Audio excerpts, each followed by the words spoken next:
vamos a seguir tardes. Conversando de este tema con quien fuera convencional y que ha dado en las últimas horas declaraciones que han sido criticadas por distintos sectores políticos. Vamos a conversar con el ex constituyente del Partido Comunista, Marcos Barraza. ¿Cómo está, Marcos? Muy buenas tardes. Hola, buenas tardes. Bien, gracias. Marco, bueno, usted es uno de las voces críticas dentro del Partido Comunista respecto a este acuerdo al que se llegó durante la semana pasada. ¿Usted es partidario de que su partido presente indicaciones al proyecto de reforma constitucional que se va a presentar esta semana? Yo quiero precisar algo. Yo siempre estuve de acuerdo con que hay que suscribir el acuerdo. Yo creo que hay que darle continuidad al proceso constituyente. Creo que el ímpetu, la voluntad de tener una nueva constitución no se puede extinguir pese a la derrota del 4 de septiembre. Creo que eso no está en debate. Creo, eso sí, que sin perjuicio de que hay que suscribir el acuerdo, que hay que honrar la palabra, que hay que cumplir con lo sustancial del acuerdo, también hay aspectos de mejora que sin modificar lo sustantivo pueden ser perfeccionables. Por ejemplo. Sin ir más lejos. Respecto del borrador que presente el comité de expertos, si es rechazado por el Consejo Constitucional por 3/5, por dos tercios, se constituye una comisión mixta. La comisión mixta tiene que aprobar por 3/5. ¿Qué pasa si no se aprueba por 3/5? No dice nada del acuerdo, es incompleto en ese sentido. En mi opinión, debiese ser quien dirima cuando no se alcanzan los 3/5 el Consejo Constitucional, porque es el órgano de representación popular electo. Eso, en lo sustantivo, no está modificando la esencia del acuerdo, lo está perfeccionando con enfoque democrático. Ya, esa sería entonces partidario usted de proponer esa indicación. ¿Qué más? O sea, por ejemplo, veo que no está resguardado que en el comité de expertos exista representación de expertos indígenas. A mí me parece que sí es razonable, porque indistintamente que el acuerdo defina que es una nación, sí opera el convenio 169, y el convenio 169, que otro de los 12 bordes o principios establece que tienen que respetarse los tratados internacionales en materia de derechos humanos, y el convenio 169 es un tratado internacional en materia de derechos humanos. Pues bien, va a haber que interpretar esto. Ahora, usted, por ejemplo... Sí, es que le quiero preguntar si esta persona indígena debiera ser también considerado como uno de los expertos, porque no dice en ninguna parte que los expertos no puedan pertenecer a alguna etnia. Ya, pero lo importante es explicitarlo, y estas son sugerencias, proposiciones que profundizan el carácter democrático del acuerdo. Yo creo que el acuerdo refleja, la ofensiva que ha tenido la derecha en este periodo. Es mejor tener un acuerdo que no tenerlo, es necesario, sin duda, porque Chile tiene que dotarse de una nueva constitución, pero nadie está planteando, al menos yo, modificar lo esencial del acuerdo. ¿Ya? Lo que sí es viable y factible es perfeccionarlo desde el punto de vista de indicaciones que aseguren mejor representatividad. Y en este caso que estábamos hablando, por ejemplo, Marcos, que se integrara también el tema de expertos indígenas. ¿Este experto indígena debiera estar dentro de los 24 o ser supranumerario esa designación? Bueno, ahí hay una fórmula que hay que evaluar. Reconozco de que no tengo, con claridad si es que tiene que ser nombrado por el Congreso o supranumerario, pero el punto está en que esa ausencia no es buena. Y por lo mismo es mejor decirlo que no decirlo. Ahora, usted también ha planteado que pueda plebiscitarse por capítulos separados. ¿Nos podría explicar en qué consiste esa idea? Lo que preocupa, y a mí en lo particular me preocupa, es que el día de mañana también se genere una campaña de odiosidades para desnostar un futuro texto constitucional. Y lo preocupante sería que, producto de esa campaña de odiosidades, nuevamente Chile se quedara sin una nueva constitución. Yo acabo de leer hoy día las encuestas que es mayoritario, la tendencia a querer una nueva constitución. Entonces hay que ir mejorando definiciones que permitan dotarnos de un texto, resguardar que nos dotemos de un texto constitucional. Es probable que no todo genere adhesión, una parte genera adhesión, otra parte no genera adhesión, entonces hay que explorar fórmulas. Del mismo modo, creo que es completamente necesario, por ejemplo, establecer que en el plebiscito de salida exista financiamiento resguardado para que haya campaña por el eventual apruebo o rechazo en igualdad de condiciones y no, digamos, que un sector, a propósito de la disposición del uso de dinero, pueda tener, digamos, donaciones ilimitadas desde el punto de vista de las grandes empresas. ¿Y qué propondría usted ahí? Bueno, que ahí tiene que regularse con las reglas de las otras campañas electorales. Por ejemplo, las reglas de elección de parlamentarios, donde está regulado el financiamiento público por parte del Estado, donde se le entregan dineros a las partes distintas, es decir, hay una regulación y no ausencia de regulación. Eso le hizo mucho daño al plebiscito del 4 de septiembre. Entonces, si se fija, ninguna de las observaciones alteran nuestro compromiso, nuestra voluntad, porque somos un partido comunista de palabra, de cumplir con el acuerdo. Pero aunque sí, no tenga ninguna de estas modificaciones. Sí, pero lo que pasa es que la política también es de convicciones y hay que señalarlas.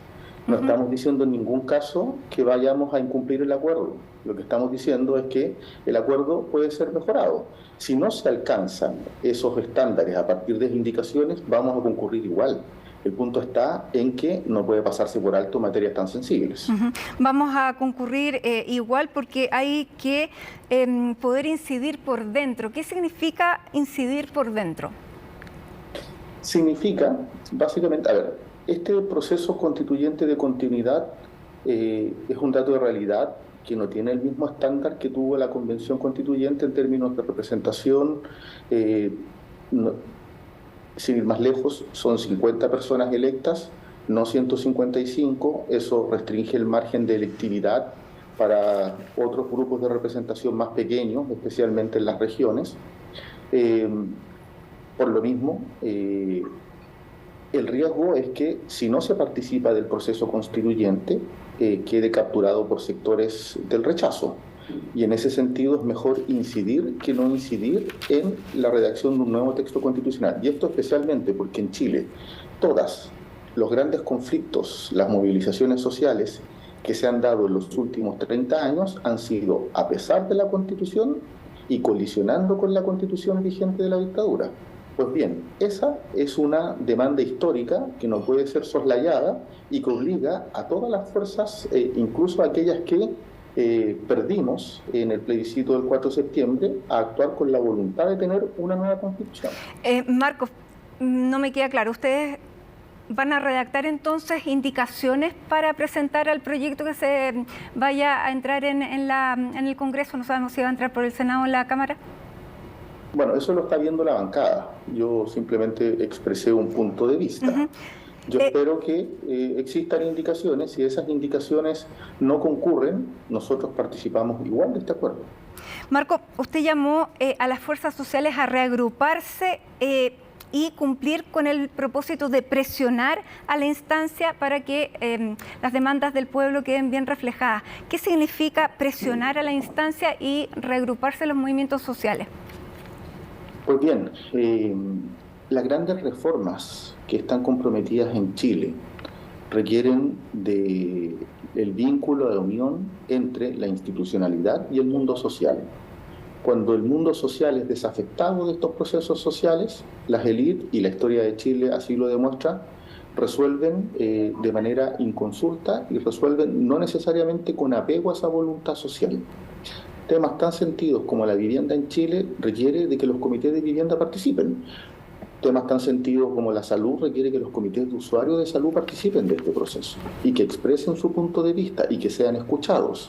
Afortunadamente el acuerdo contempla, y que es una ganancia, digamos, de las negociaciones, que se viabilicen a través de las universidades públicas procesos participativos. Pues bien, eso hay que utilizarlo. Pero una cosa es presionar y otra cosa es participar. ¿Por qué usa la palabra presionar? Porque yo creo que hay un sector de derecha que lo que busca es tener una constitución gatopardista, es decir, más de lo mismo. Y eso en Chile no se resiste. Desde el rechazo del plebiscito, los conflictos en materia de problemas irresueltos, lejos de extinguirse, se han agudizado. Pues bien, yo creo que el punto de vista, el parecer, la opinión, eh, la participación activa de los movimientos sociales es clave en este proceso. Si Eh, no, dejamos que el campo de la deliberación social quede restringida a Pancho Malo y los secuaces de ultraderecha. Claro, pero es que en esa perspectiva, por eso no me queda claro, si usted llama a presionar a través de las manifestaciones públicas, ciudadanas, manifestaciones en la calle, ¿qué tipo de manifestación? Porque si se está comparando lo que hace Pancho Malo es también llamar a otro grupo a también a salir a la calle. No, de ninguna manera. Lo que quiero precisamente es que este sea un debate ciudadano y de participación, y que el pueblo tenga la posibilidad a través de las organizaciones sociales de deliberar, de realizar cabildos autoconvocados, que incluso evaluar la posibilidad de que una vez que se elabore el texto borrador pueda ser conocido por la ciudadanía y debatido a través de las organizaciones sociales. Yo creo que eso es muy relevante.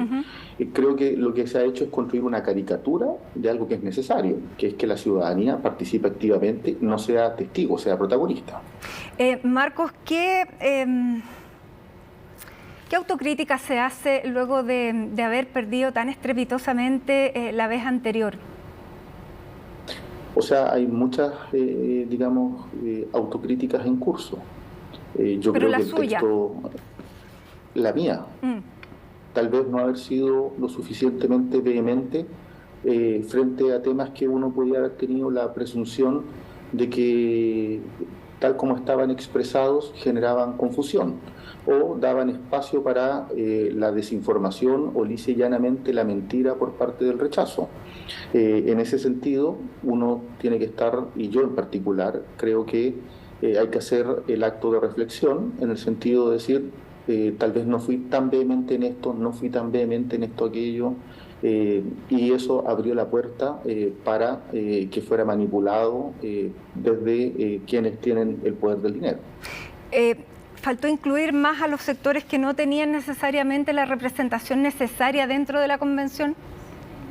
Yo creo que los sectores, había un sector en la convención constituyente de la derecha que tuvo voluntad de participar activamente. Sin ir más lejos, a mí me tocó viabilizar un acuerdo por un régimen de gobierno presidencial con sectores de derecha, y eso está debidamente registrado en la prensa.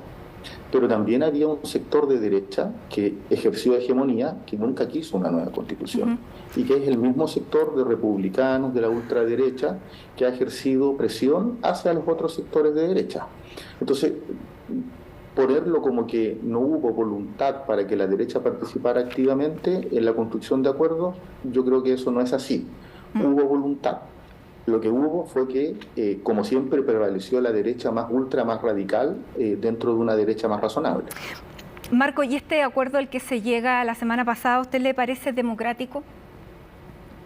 A mí me parece que cumple con una parte de un estándar que es razonable en términos democráticos, que es la electividad del 100% del Consejo Constitucional. Sin embargo, creo que a mí me hubiese gustado que hubiesen sido más personas electas que solo 50. Eso lo digo porque creo que el modelo de circunscripción que replica el Senado para efectos de de un órgano constitucional no es lo suficientemente representativo del país y especialmente de la pluralidad de fuerzas políticas. Pero no tiene, digamos, reparo con los expertos que sean nombrados por la Cámara y el Senado, siendo que los integrantes son, digamos, democracia representativa, están ahí electos por cada uno de nosotros. A mí me parece que lo óptimo hubiese sido mantener un estándar equivalente en términos de representación y participación al que tuvo la Convención Constituyente que expiró. Pero esa fracasó. Es una de las, tal vez uno de los elementos que dicen que fracasa también por esa cantidad de gente que no se puede poner de acuerdo. No, es que yo creo que eso es un poco mañoso decirlo así. Cuando la democracia fracasa no significa que la democracia deje de existir.